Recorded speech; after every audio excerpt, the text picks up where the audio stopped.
State.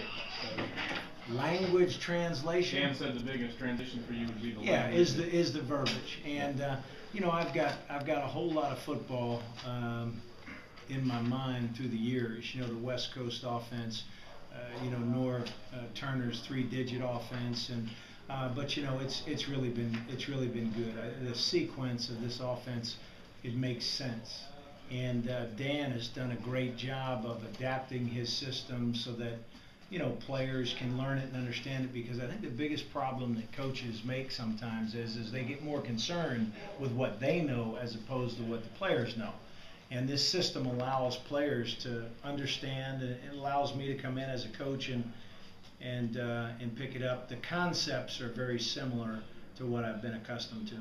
Any idea what your role's going to be? I know Wes, talking to him yesterday, didn't know if you're going to be up in the booth, down in the field. I think I'm going to be on the field. I've been on the field, you know, for my career for the most part, and I think my temperament is much more suited to being on the field as opposed to being in a cerebral environment in the press box.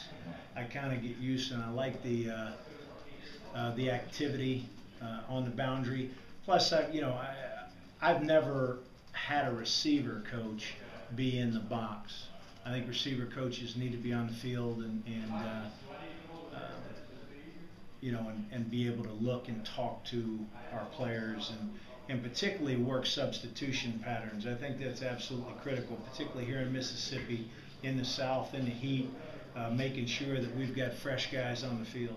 What do you think you can contribute this weekend? And just have well, I just like to think that, you know, I contribute a veteran experienced football coach to this staff. And there's a bunch of veteran experienced coaches here led by Dan Mullen, and you know, I'm another one. I've been in a lot of different battles, guys. I've been in battles in college, been in battles in the National Football League, and Saturday night is just another one. And it's vitally important that we start the season 1-0.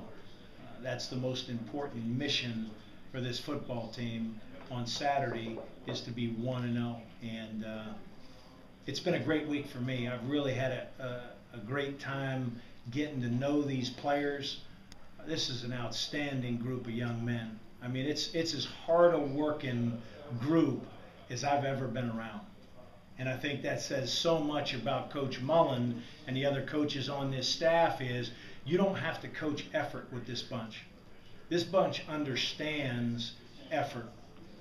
And once you establish that, you really got something special. What are your first impressions of Joe Morrow? You know, Joe Morrow is an extremely gifted and talented wide receiver. 6'5", over 200 pounds, 38-inch vertical jump.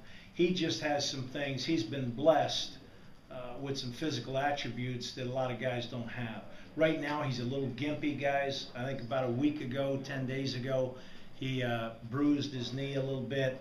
But he's very close, I think, to being back to full speed. And I'm anticipating Joe playing well and seeing, you know, seeing quality reps on Saturday night. You know, Brennan Evans has kind of always been an inside guy. He's moved outside. What have you seen from him? He's a utility man for us. He's a utility guy that can play multiple spots. He can play X, he can play Z, he can play H. Veteran, experienced guy who doesn't panic. You know, can do a lot of things well. Obviously, his size limits him some in what we want to ask him to do, but as far as option routes, choice routes, that type of thing, things run out of the slot, he's very nifty, very good feet in and out of the break.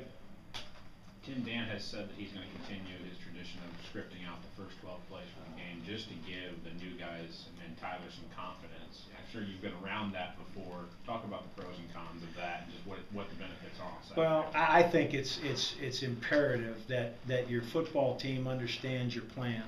Mastering the details of the plan are what's going to allow you to win, and that was my statement. My ending statement with my receivers today is from now till Saturday, we've really got to master the details of the plan so that on Saturday night, we're not thinking about anything. We're reacting, we're running, we're playing the game with speed, and that's another thing that allows you to do that, knowing our sequence, our play thoughts, situationally, what exactly we're going to call so that there's no surprise. And I think it's particularly important for the quarterback to have a great understanding of that, that opening drive.